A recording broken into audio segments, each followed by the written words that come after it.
van a poner todos sus integrantes. Entonces, muchos bienvenidos de nuevo, gracias. Vamos a rápidamente a la última parte para ya dejarlos libres y no afectar su siguiente clase. Entonces, vamos a acabar de revisar este tema de los conceptos introductorios a la estática. Y estábamos hablando de precisamente del tema de diagrama de cuerpo libre. Veíamos que pues, las fuerzas que están presentes sobre un cuerpo,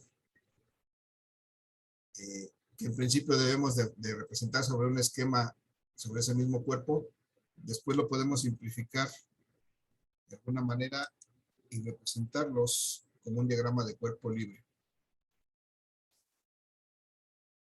Este diagrama de cuerpo libre pues va a ser un esquema simplificado de esta misma situación. Vamos a ver qué nos dice en el chat. Ahí están marcados en el archivo, van a estar marcados, son 5 integrantes por equipo. Entonces, no 4, ni 6, ni 10, 5 integrantes por equipo nada más. Si vamos a representar este carro que está en una pendiente en un diagrama de cuerpo libre, pues tenemos que dibujar esa pendiente en el diagrama de cuerpo libre, representarlo tal vez de esta manera. Y sobre esta, pues algo más simple que me represente ese cuerpo, podría ser simplemente un bloquecito. Este bloque me representa este vehículo, o podría representarme cualquier otra cosa que esté sobre esta pendiente. Y ahí voy a representar las fuerzas que están aplicadas sobre este cuerpo. En este caso veíamos que había un peso de este cuerpo. Entonces yo sé que el peso pues lo genera este cuerpo, siempre en dirección vertical hacia abajo. Y así lo puedo representar en este esquema. Y está la fuerza normal, que es la fuerza de reacción del piso de esta superficie. Y esa siempre es perpendicular a la superficie, entonces la puedo representar así. Esta es la fuerza normal, la fuerza de reacción de la superficie, que mantiene este cuerpo en esta posición. Si no existiera esta fuerza, pues este cuerpo caería, no se mantendría sobre esta superficie. Entonces siempre debe existir esta fuerza de reacción que compense este peso y que haga que este cuerpo pueda permanecer en esa posición. Entonces, ya que hice un esquema simple, como me lo decía aquí, y ya que aislé el cuerpo, ya no tomé en cuenta todo lo que está alrededor, solo las fuerzas que están aplicadas sobre él, entonces hay que escribir los valores, es que tuviéramos los valores de las fuerzas, ángulos y distancias, y después de eso, finalmente trazar un diagrama, un plano cartesiano que me represente esto. Y en este caso, muchachos, el truco es que cuando tengo una superficie inclinada, voy a hacer coincidir mi superficie con el eje X, de tal manera que mi sistema cartesiano, mi plano cartesiano va a ser algo como esto, lo voy a hacer punteado aquí.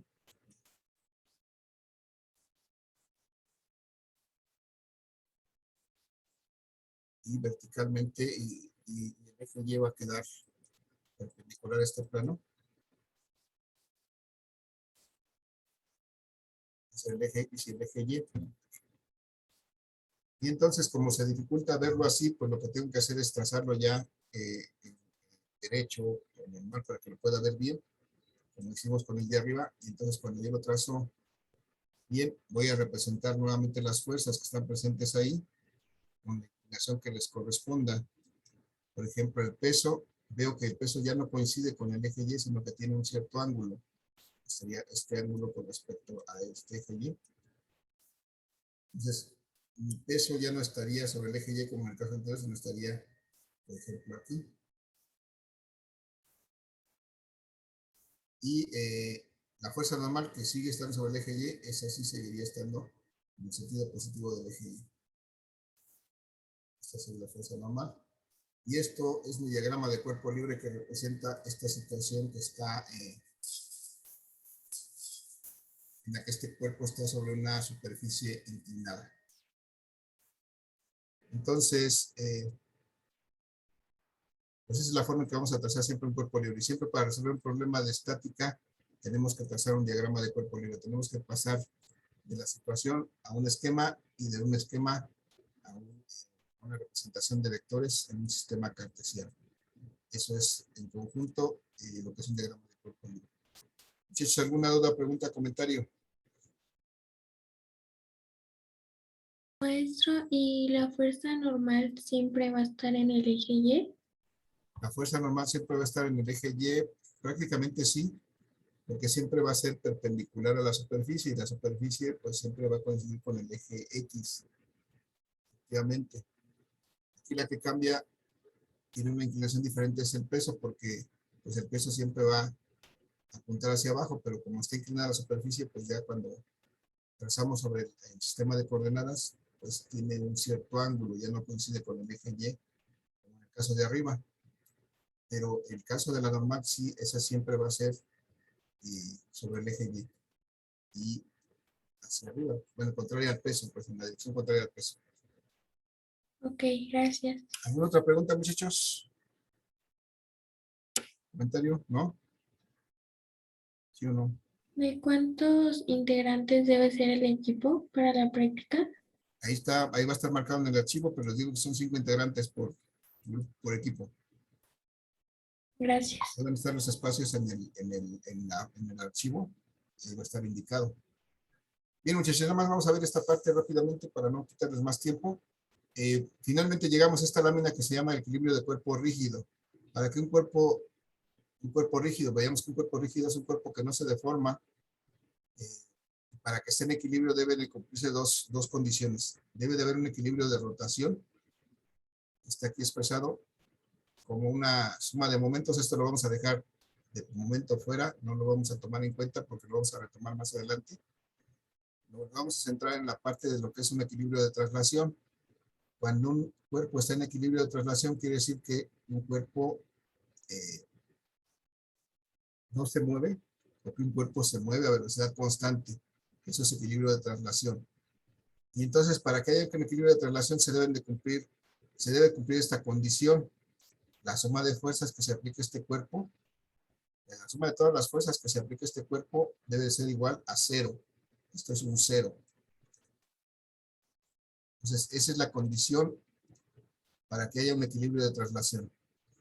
Y desde luego, como las fuerzas pueden ser aplicadas en la dirección del eje X o en la dirección del eje Y, pues esta condición de que la suma de fuerzas debe ser igual a cero, la puedo separar en dos condiciones.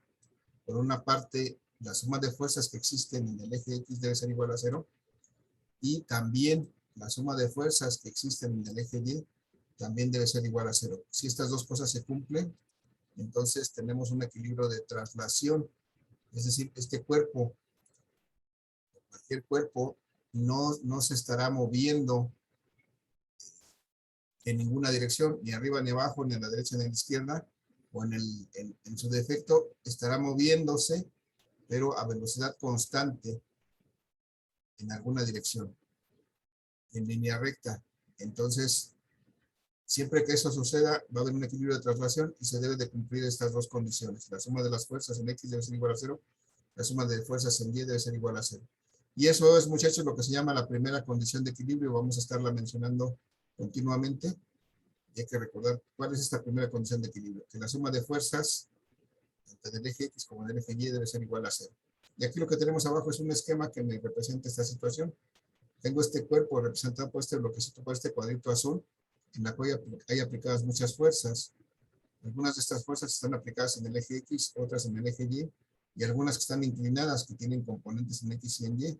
Y entonces, si sumamos todas las fuerzas que están en el eje X, su resultado debe ser igual a cero.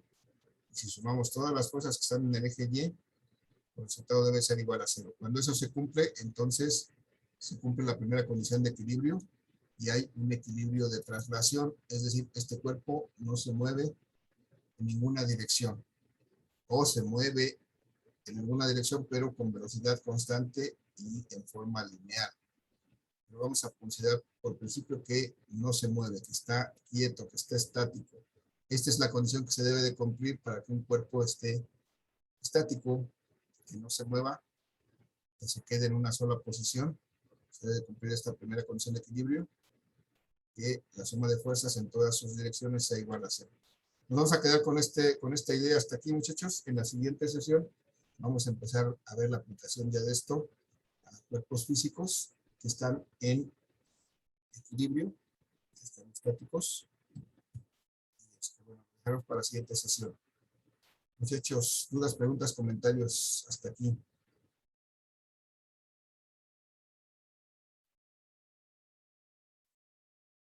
No hay dudas, preguntas ni comentarios. Déjenme, muchachos, los que estuvieron participando en esta sesión, déjenme su nombre y apellido en el chat para registrar su participación de este día. Solamente espero eso para dar por finalizada la sesión.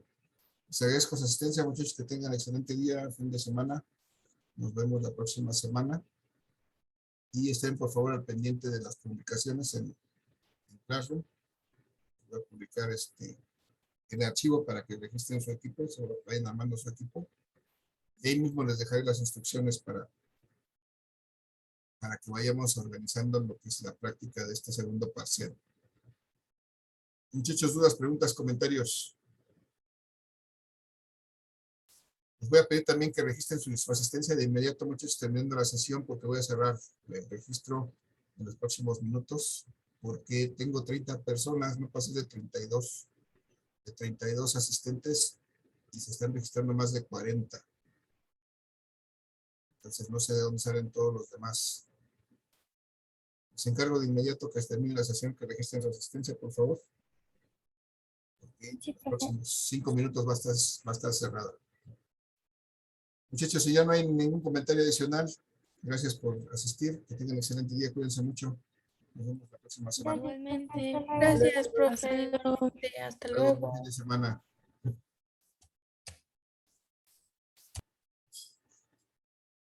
Finalizo para todos. Hasta luego.